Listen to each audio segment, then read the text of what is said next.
Hello ನಮಸ್ತೆ ಮಲ್ನಾಡ್ ಹುಡುಗಿ ಬಿಂದು ಯೂಟ್ಯೂಬ್ ಚಾನಲ್ಗೆ ನಿಮ್ಮೆಲ್ಲರಿಗೂ ಸ್ವಾಗತ ಸುಸ್ವಾಗತ. ಕಳೆದ ಬಾರಿ ನಾನು ವಿಡಿಯೋದಲ್ಲಿ ಸೇವಂತಿಗೆ ಗಿಡದ ಶಿಫ್ಟಿಂಗ್ ನ ತೋರಿಸಿದ್ದೆ. ಅಂದ್ರೆ ನನ್ ಗಾರ್ಡನ್ ಅಲ್ಲಿ ಸ್ವಲ್ಪ ಕೆಲಸಗಳೆಲ್ಲ ನಡೀತಾ ಇದೆ ಅನ್ಕೊಂಡು ಹಾಕಿದ್ದೆ ಒಂದು ವಿಡಿಯೋನ. ನೋಡ್ಲಿಲ್ಲ ಅಂದ್ರೆ ಚೆಕ್ ಮಾಡಿ ನೋಡ್ರಿ. ಇವತ್ತು ಕೂಡ ಸ್ವಲ್ಪ ಗಾರ್ಡನ್ ಕಡೆನೆ ಕೆಲಸ ಇತ್ತು. ಆ ಗಾರ್ಡನ್ ಕೆಲಸದ ಬಗ್ಗೆ ನಾನು ಸ್ವಲ್ಪ ಸೇವಂತಿಗೆ ಗಿಡದ ಬಗ್ಗೆನೂ ಕೂಡ ನಿಮ್ ಜೊತೆಗೆ ಶೇರ್ ಮಾಡೋಣ ಅನ್ಕೊಂಡು ಇವತ್ತಿನ ವಿಡಿಯೋನ ಮಾಡ್ತಾ ಇದೀನಿ. ಸ್ವಲ್ಪ ಈ ಇಂಡೋರ್ ಪ್ಲಾಂಟ್ಸ್ ನೆಲ್ಲ ಶಿಫ್ಟ್ ಮಾಡಿ ಇಲ್ಲೆಲ್ಲ ನಾನು ಸೇವಂತಿಗೆ ಗಿಡಗಳನ್ನ ಇಟ್ಕೊಳ್ಳೋಣ ಅಂತ ಪ್ಲಾನ್ ಮಾಡಿದ್ದೆ. ಯಾಕೆ ಇಲ್ಲೇ ಇಟ್ಕೊಬೇಕು ಅಂತ ಪ್ಲಾನ್ ಮಾಡ್ಕೊಂಡೆ ಅಂದ್ರೆ ಇಲ್ಲಿ ಜಾಸ್ತಿ ನೀರ್ ಬೀಳೋದಿಲ್ಲ, ಆ ಕಾರಣಕ್ಕೋಸ್ಕರನೇ ನಾನು ಇಲ್ಲಿ ಶಿಫ್ಟ್ ಮಾಡೋಣ ಅಂತ ಅನ್ಕೊಂಡೆ. ಬನ್ನಿ ತಡ ಮಾಡದೆ ವಿಡಿಯೋನ ಶುರು ಮಾಡೋಣ. ಅಷ್ಟೇ ಅಲ್ಲ, ಸೇವಂತಿಗೆ ಗಿಡದ ಬಗ್ಗೆ ಒಂದಿಷ್ಟು ಟಿಪ್ಸ್ ನ ಕೂಡ ಕೊಡ್ತಾ ಇದೀನಿ. ವಿಡಿಯೋನ ಎಲ್ಲೂ ಸ್ಕಿಪ್ ಮಾಡದೆ ಕೊನೆವರೆಗೂ ವಿಡಿಯೋನ ನೋಡ್ರಿ. ವಿಡಿಯೋ ಇಷ್ಟ ಆದ್ರೆ ಲೈಕ್ ಮಾಡ್ರಿ, ಶೇರ್ ಮಾಡ್ರಿ. ನಿಮ್ ತರಾನೇ ಸೇವಂತಿಗೆ ಗಿಡ ಬೆಳೆಸೋರು ತುಂಬಾ ಜನ ಇರ್ತಾರಲ್ವಾ, ಅವ್ರಿಗೂ ಕೂಡ ಹೆಲ್ಪ್ ಆಗ್ಬೋದು. ಚಾನಲ್ಗೆ ಇದುವರೆಗೂ ಸಬ್ಸ್ಕ್ರೈಬ್ ಆಗಿಲ್ಲ ಅಂದ್ರೆ ದಯವಿಟ್ಟು ಚಾನಲ್ಗೆ ಸಬ್ಸ್ಕ್ರೈಬ್ ಮಾಡ್ಕೊಳ್ಳಿ. ಈಗ ಮೊದಲನೇದಾಗಿ ನಾನ್ ಏನ್ ಮಾಡ್ತೀನಿ ಅಂದ್ರೆ ಸೇವಂತಿಗೆ ಗಿಡಗಳನ್ನ ರೀಪಾಟ್ ನ ಮಾಡ್ಕೊಳ್ತಾ ಇದೀನಿ. ಇನ್ನೇನ್ ಮಳೆಗಾಲ ಶುರು ಆಗ್ತಾ ಇದೆ ಅಷ್ಟೇನೆ. ನಮ್ ಕಡೆ ಅಂತೂ ಇದುವರೆಗೂ ಎರಡ್ ಮಳೆ ಅಷ್ಟೇ ಬಂದಿರೋದು. ಇವಾಗ್ಲೂ ಕೂಡ ಬೇಸಿಗೆಗಾಲದ ತರ ಜೋರ್ ಬಿಸ್ಲಿದೆ. ನಿಮ್ ಕಡೆ ಹೇಗೆ, ಮಳೆ ಎಲ್ಲ ಬರ್ತಿದ್ಯಾ ಹೇಗೆ ಅಂದ್ಕೊಂಡು ಕಮೆಂಟ್ ಮೂಲಕ ತಿಳಿಸ್ರಿ. ಇದಿದೆಯಲ್ಲ, ನನ್ ಮಗ ಲಾಸ್ಟ್ ಟೈಮ್ ಆಲೂಗೆಡ್ಡೆ ಹಾಕಿದ್ದಲ್ಲ, ಅದೇ ಪಾಟ್ ಇದು. ಆದ್ರೆ ಅದ್ರಲ್ಲಿ ಆಲೂಗೆಡ್ಡೆ ಮಾತ್ರ ಆಗಿಲ್ಲ. ಆಲೂಗೆಡ್ಡೆ ಎಲ್ಲ ಕೊಳ್ಸಿ ತೆಗೆದ್ಬಿಟ್ಟ, ನೀರ್ ಹಾಕಿ ಹಾಕಿ ಹಾಕಿ ಅದು ಕೊಳ್ತೋಯ್ತು ಪಾಪ. ಆದ್ರೆ ಈ ಸಲ ಈ ಮಣ್ಣನ್ನ ಏನ್ ಮಾಡ್ತಾ ಇದೀನಿ ಅಂದ್ರೆ ನಾನು ನನ್ನ ಸೇವಂತಿಗೆ ಗಿಡಗಳಿಗೆ ಬಳಸ್ಕೊಳ್ತಾ ಇದ್ದೀನಿ. ಇದು ಯಾವ ಮಣ್ಣು ಅಂದ್ರೆ ಸುಡ್ಮಣ್ಣು. ಸುಡ್ಮಣ್ಣು ಹಾಕಿದ್ರೆ ಬೆಳೆ ತುಂಬಾನೇ ಚೆನ್ನಾಗಿ ಬೆಳೆಯುತ್ತೆ ಅಂತ ಹೇಳ್ತಾರೆ. ತರಕಾರಿ ಬೆಳೆಸೋರಿಗಂತೂ ಇದಂತೂ ಹೇಳ್ ಮಾಡ್ಸಿರುವಂತ ಒಂದು ಮಣ್ಣಂತಾನೆ ಹೇಳ್ಬೋದು. ಈ ಸುಡ್ಮಣ್ಣನ್ನ ಯಾವ ರೀತಿಯಾಗಿ ಮಾಡಿರೋದು ಅಂದ್ರೆ ಮಣ್ಣನ್ನ ಸ್ವಲ್ಪ ನೆಲದ ಮೇಲೆ ಹಾಕೊಂಡು ಅದ್ರ ಮೇಲ್ಗಡೆ ಸ್ವಲ್ಪ ಗರಿಟೆ ಆಗಿರ್ಬೋದು, ಇಲ್ಲ ಅಂತಾದ್ರೆ ಈ ರೀತಿ ಸುಡುವಂತ ವಸ್ತುಗಳೆಲ್ಲ ಇರುತ್ತಲ್ಲ, ಪೇಪರ್, ಮರದ ತುಂಡುಗಳು, ಈ ರೀತಿ ಎಲ್ಲ ಹಾಕೊಂಡ್ಬಿಟ್ಟು ಆ ಮಣ್ಣಿನ ಮೇಲ್ಗಡೆನೆ ಸುಟ್ಟಾಗ ಮಣ್ಣು ಕೂಡ ಸುಟ್ಟು ಬರುತ್ತೆ. ಆ ರೀತಿಯಾಗಿ ಮಣ್ಣು ಸುಟ್ರೆ ಮಣ್ಣು ತುಂಬಾನೇ ಸ್ಟ್ರಾಂಗ್ ಆಗುತ್ತೆ, ಹಾಗೆ ಫಲವತ್ತಾಗುತ್ತೆ. ಅದ್ರ ಮೇಲೆ ನೀವು ಯಾವುದೇ ರೀತಿಯಾದಂತ ತರಕಾರಿಗಳನ್ನ ಬೆಳೆಸಿದ್ರು ಕೂಡ ತುಂಬಾನೇ ಚೆನ್ನಾಗಿ ಬೆಳೆಯುತ್ತೆ. ಈ ಮಣ್ಣಿಗಿದೆಯಲ್ಲ, ಹೆಚ್ಚಿಗೆ ಗೊಬ್ಬರ ಅನ್ನೋದು ಬೇಕೇ ಆಗೋದಿಲ್ಲ. ಹಾಗೇನೆ ಈ ಮಣ್ಣಲ್ಲಿ ಬೆಳೆಸಿರುವಂತಹ ತರಕಾರಿ ಆಗ್ಬೋದು ಅಥವಾ ಗಿಡಗಳಾಗಿರ್ಬೋದು, ಆ ಗಿಡಗಳಿಗೆ ರೋಗ ಅನ್ನೋದು ಕೂಡ ಕಡಿಮೆ ಬರುತ್ತೆ.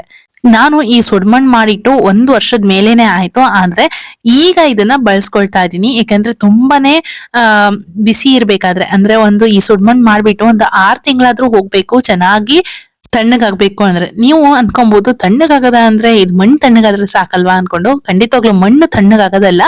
ಮಣ್ಣು ತಣ್ಣಗಾಗೋದು ಅಂದ್ರೆ ಅದ್ರಲ್ಲಿ ಹೀಟ್ ಅಂಶ ಇರುತ್ತೆ. ಆ ಹೀಟ್ ಅಂಶ ಹೋಗೋದಕ್ಕೆ ಮ್ಯಾಕ್ಸಿಮಮ್ 6 ತಿಂಗಳಾದ್ರೂ ಬೇಕಾಗತ್ತೆ. 6 ತಿಂಗಳು ಹೋದ್ರ ಮೇಲೆ ಇದರಲ್ಲಿ ಬೆಳೆಸೋದಿಕ್ಕೆ ತುಂಬಾನೇ ಫಲವತ್ತಾಗಿರುತ್ತೆ. ನಾನ್ ಇಲ್ಲಿ 1 ವರ್ಷ ಇಟ್ಕೊಂಡಿದೀನಿ ಈ ಮಣ್ಣನ್ನ. ಇವಾಗ ಇನ್ನೂ ಕೂಡ ಚೆನ್ನಾಗಿರುತ್ತೆ ಈ ಮಣ್ಣು. ನೋಡ್ತಾ ಇರ್ಬೋದು ಎಷ್ಟು ಚೆನ್ನಾಗಿದೆ ಅಂತ ಹೇಳ್ಕೊಂಡು. ಇದ್ರಲ್ಲಿ ಕಲ್ಗಳೆಲ್ಲ ಸೇರ್ಕೊಂಡ್ಬಿಟ್ಟಿದೆ. ಈ ಕಲ್ಲು ದೊಡ್ಡ ದೊಡ್ಡ ಕಲ್ಗಳೆಲ್ಲ ಇತ್ತು. ಆ ದೊಡ್ಡ ದೊಡ್ಡ ಕಲ್ಗಳನ್ನೆಲ್ಲ ಚೆನ್ನಾಗಿ ಆರ್ಸ್ಕೊಂಡು ತೆಗಿತಾ ಇದೀನಿ. ಈಗ ಇದ್ರ ಜೊತೆಗೆ ಸ್ವಲ್ಪ ಪ್ಲೇನ್ ಆಗಿರುವಂತ ಮಣ್ಣನ್ನು ಕೂಡ ಹಾಕೊಳ್ತಾ ಇದೀನಿ. ಅಂದ್ರೆ ಯಾವ್ದಾದ್ರು ಪಾಟ್ ಆಗ್ಲಿ ಖಾಲಿ ಆಗಿರುವಂತದ್ದು ಇರುತ್ತಲ್ವಾ, ಅದು ಇಲ್ಲ ಅಂತ ಆದ್ರೆ ನಾರ್ಮಲ್ ಯಾವ್ದಾದ್ರು ಗಾರ್ಡನ್ ಸಾಯಿಲ್ ಎಲ್ಲ ಇರುತ್ತಲ್ಲ, ಅದನ್ನೆಲ್ಲ ಮಿಕ್ಸ್ ಮಾಡ್ಕೊಂಡು ಹಾಕೊಬಹುದು. ಈ ರೀತಿಯಾಗಿ ಮಿಕ್ಸ್ ಮಾಡ್ಕೊಂಡ್ರೆ ತುಂಬಾನೇ ಹೀಟ್ ಆಗಿ ಇರೋದಿಲ್ಲ ಮಣ್ಣು, ಸ್ವಲ್ಪ ನಾರ್ಮಲ್ ಲೇಯರಿಗೆ ಬರುತ್ತೆ. ಇವಾಗ 2 ರಿಂದ 3 ಬುಟ್ಟಿ ನೀವು ಸುಡ್ಮಣ್ಣನ್ನ ತಗೊಂಡಿದ್ದೀರಾ ಅಂದ್ರೆ ಇದಕ್ಕೆ 1 ಬುಟ್ಟಿ ಆಗುವಷ್ಟು ನಾರ್ಮಲ್ ಮಣ್ಣನ್ನ ಸೇರ್ಸ್ಕೊಳ್ಳೋಣ. ಈ ನಾರ್ಮಲ್ ಮಣ್ಣಲ್ಲಿ ಮರಳು ಮಿಕ್ಸ್ ಆಗಿರುವಂತದ್ದೇ ಮಣ್ಣಿದು. ಯಾಕಂದ್ರೆ ನಾನು ಆಲ್ರೆಡಿ ಪಾಟ್ ಎಲ್ಲ ಖಾಲಿ ಆಗಿರುತ್ತಲ್ಲ, ಆ ಪಾಟ್ ನಲ್ಲಿರುವಂತ ಮಣ್ಣನ್ನೇ ಬಳಸ್ಕೊಂಡಿರೋದು. ಅದ್ರಲ್ಲಿ ಮರಳೆಲ್ಲ ಮಿಕ್ಸ್ ಮಾಡಿ ಇಟ್ಟಿರ್ತೀವಿ. ನಿಮಗೆ ಈ ಸುಡ್ಮಣ್ಣಿಗೆ ಎಷ್ಟು ಮರಳನ್ನ ಅಥವಾ ಮಣ್ಣನ್ನ ಸೇರಿಸಬೇಕು ಅಂತ ಗೊತ್ತಾಗಿಲ್ಲ ಅಂದ್ರೆ 1/4 ಭಾಗದಷ್ಟು ಮರಳು, 3/4 ಭಾಗದಷ್ಟು ಮಣ್ಣನ್ನ, ಪ್ಲೇನ್ ಮಣ್ಣನ್ನ ಸೇರಿಸ್ಕೊಳ್ರಿ. ಜೊತೆಗೆ ಸುಡ್ಮಣ್ಣಿದ್ರೆ ಸುಡ್ಮಣ್ಣನ್ನ ಹಾಕೊಂಡು ಕೂಡ ಬಳಸ್ಕೊಬಹುದು. ನಿಮ್ಮ ಹತ್ರ ಸುಡ್ಮಣ್ಣು ಇಲ್ಲ ಅಂತ ಆದ್ರೆ ಪಾಟಿಂಗ್ ಮಿಕ್ಸ್ ನ ಯಾವ ರೀತಿಯಾಗಿ ತಯಾರಿ ಮಾಡೋದು ಅಂದ್ರೆ ನಾರ್ಮಲ್ ಆಗಿರುವಂತ ಕೆಂಪು ಮಣ್ಣು ಇರುತ್ತಲ್ಲ, ಆ ಕೆಂಪು ಮಣ್ಣು 1 ಬುಟ್ಟಿ ತಗೊಂಡ್ರೆ 1/4 ಬುಟ್ಟಿ ಆಗುವಷ್ಟು ಮರಳು, 1/4 ಬುಟ್ಟಿ ಆಗುವಷ್ಟು ಬೇವಿನ ಹಿಂಡಿ, ಹಾಗೆ ಅರ್ಧ ಭಾಗದಷ್ಟು ಗೊಬ್ಬರನ ತಗೊಂಡು ಮಿಕ್ಸ್ ಮಾಡ್ಕೊಂಡ್ರೆ ಆಯ್ತು. ಅದು ಕೂಡ ತುಂಬಾನೇ ಒಳ್ಳೆ ಸಾಯಿಲ್ ಆಗಿ ಕನ್ವರ್ಟ್ ಆಗುತ್ತೆ. ವೆಲ್ ಡ್ರೈನ್ ಆಗಿರುವಂತ ಸಾಯಿಲ್. ವೆಲ್ ಡ್ರೈನ್ ಸಾಯಿಲ್ ಅಂದ್ರೆ ಏನು, ನೀರ್ ಚೆನ್ನಾಗಿ ಬಸ್ತೋಗುವಂತ ಸಾಯಿಲ್ಗೆ ವೆಲ್ ಡ್ರೈನ್ ಸಾಯಿಲ್ ಅಂತೀವಿ. ಇವಾಗ ಇದನ್ನೆಲ್ಲ ಚೆನ್ನಾಗಿ ಮಿಕ್ಸ್ ಮಾಡ್ಕೊಂಡ್ಬಿಟ್ಟು ನಾನು ಏನ್ ಮಾಡ್ತೀನಿ ಅಂದ್ರೆ ಇಲ್ಲೊಂದಿಷ್ಟು ಸೇವಂತಿಗೆ ಗಿಡಗಳನ್ನ ನಾನು ಫೆಬ್ರವರಿ ಮಾರ್ಚ್ ತಿಂಗಳಲ್ಲಿ ನಟ್ಟಿಟ್ಟಿದ್ದೆ. ಅಂದ್ರೆ ಕಡ್ಡಿ ಸಣ್ಣ ಸಣ್ಣ ಕಡ್ಡಿ ಒಬ್ರು ಕೊಟ್ಟಿದ್ದಿತ್ತು, ಅದನ್ನೆಲ್ಲ ನಾನು ನಟ್ಟಿಟ್ಕೊಂಡಿದ್ದೆ. ಇವಾಗ ಇಷ್ಟು ಚೆನ್ನಾಗಿ ಬುಷಿಯಾಗಿ ಬೆಳೆದಿದೆ ಇದು. ಈಗ ಇದನ್ನ ನಾನು ರೀಪಾಟಿಂಗ್ ನ ಮಾಡ್ಕೊಳ್ತಾ ಇದ್ದೀನಿ.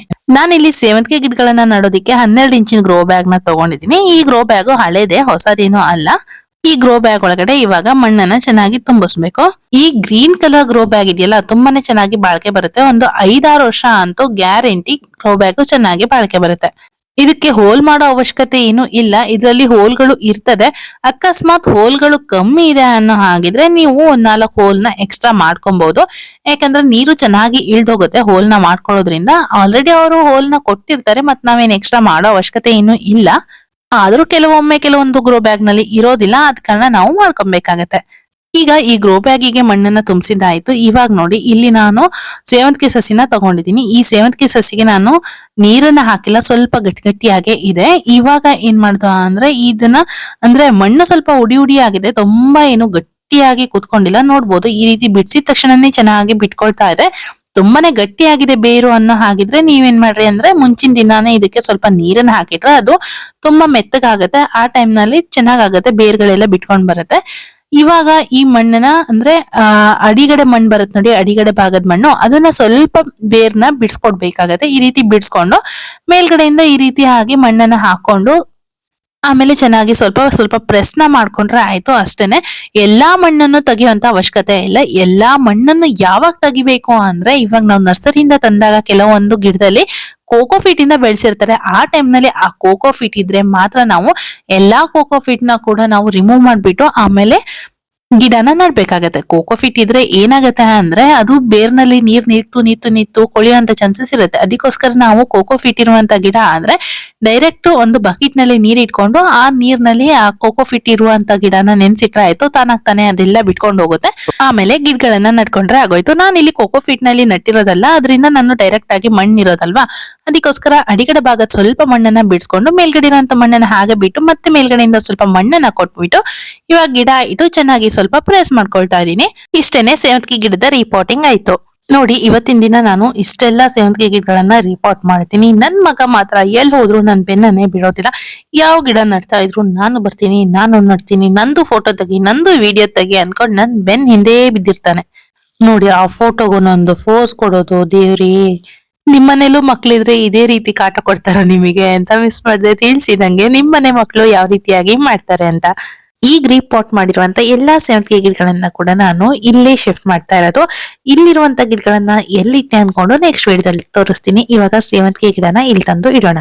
ಸೇವಂತಿಗೆ ಗಿಡಗಳನ್ನ ಯಾಕೆ ಇಲ್ಲಿ ತಂದು ಜೋಡಿಸ್ಕೊಳ್ತಾ ಇದೀನಿ ಅಂದ್ರೆ, ಇಲ್ಲಿ ಮಳೆ ನೀರು ಡೈರೆಕ್ಟ್ ಆಗಿ ಬೀಳೋದಿಲ್ಲ. ಸೇವಂತಿಗೆ ಗಿಡಕ್ಕೆ ಡೈರೆಕ್ಟ್ ಮಳೆ ನೀರು ಬಿದ್ರೆ ಏನಾಗುತ್ತೆ ಅಂದ್ರೆ ಗಿಡಗಳು ಕೊಳ್ತೋಗುವಂತ ಚಾನ್ಸಸ್ ಇರುತ್ತೆ. ಇಲ್ಲ ಅಂದ್ರೆ ಎಲೆಗಳೆಲ್ಲ ಕಪ್ಪಾಗಿ ಉದ್ರೋಗ್ತಾ ಇರುತ್ತೆ. ಮೊಗ್ಗುಗಳು ಕೂಡ ಅಷ್ಟೇನೆ, ಮೊಗ್ಗುಗಳ ಮೇಲೆ ನೀರ್ ಬೀಳ್ತಾ ಇದ್ರೆ ಮೊಗ್ಗುಗಳು ಕೂಡ ಕಪ್ಪಾಗಿ ಉದುರುತ್ತಾ ಇರುತ್ತೆ. ಅದಕ್ಕೋಸ್ಕರ ಮಳೆ ಬೀಳದೆ ಇರುವಂತ ಜಾಗದಲ್ಲಿ ಇಟ್ಕೊಳ್ತಾ ಇದೀನಿ. ಬೆಳಕು ಚೆನ್ನಾಗಿ ಬೀಳ್ತಾ ಇರ್ಬೇಕು, ಆದ್ರೆ ಮಳೆ ನೀರು ಡೈರೆಕ್ಟ್ ಆಗಿ ಬೀಳಬಾರ್ದು. ಇವಾಗ ನಾನು ಈ ಗಿಡಗಳಿಗೆಲ್ಲ ಏನ್ ಮಾಡ್ತಾ ಇದೀನಿ, ಇವಾಗ ರಿಪೋರ್ಟ್ ಮಾಡಿ ಶಿಫ್ಟ್ ಮಾಡಿದ್ದಾಯ್ತಲ್ಲ, ಅದಕ್ಕೋಸ್ಕರ ಸ್ವಲ್ಪ ಗಿಡಗಳೆಲ್ಲ ಬಾಡ್ದಂಗ್ ಆಗಿದೆ.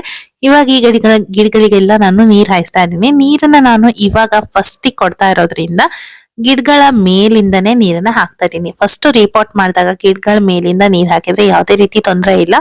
ಹಾಗಂತ ಡೈರೆಕ್ಟ್ ಆಗಿ ಮಳೆ ಬೀಳುವಂತ ಜಾಗದಲ್ಲಿ ಇಟ್ರೆ, ಅಂದ್ರೆ ಪ್ರತಿ ದಿನನೂ ಗಿಡಗಳ ಮೇಲೆ ನೀರ್ ಬೀಳ್ತಾನೆ ಇರುತ್ತೆ, ಅದು ತುಂಬಾ ಹೊತ್ತು ಮಳೆ ಬರ್ತಾ ಇದ್ರೆ ಅಂತೂ ತುಂಬಾ ನೀರ್ ಬೀಳ್ತಾ ಇರುತ್ತಲ್ಲ, ಅವಾಗ ಎಲೆಗಳೆಲ್ಲ ಕೊಳ್ತೋಗುತ್ತೆ. ಈ ರೀತಿಯಾಗಿ ಅಪರೂಪಕ್ಕೆ ಗಿಡಗಳ ಮೇಲೆ ನೀರ್ ಹಾಯಿಸಿದ್ರೆ ಏನೂ ತೊಂದರೆ ಆಗೋದಿಲ್ಲ. ಅದ್ರಲ್ಲೂ ನಾನು ಇಲ್ಲಿ ರಿಪೋರ್ಟ್ ಮಾಡಿರೋದ್ರಿಂದ ಅದು ಸ್ವಲ್ಪ ಬಾರ್ದಾಗಿದೆ ಅಂತ ಹೇಳ್ಕೊಂಡು ಅದ್ರ ಮೇಲೆಲ್ಲ ನೀರ್ ಹಾಕ್ತಾ ಇದೀನಿ.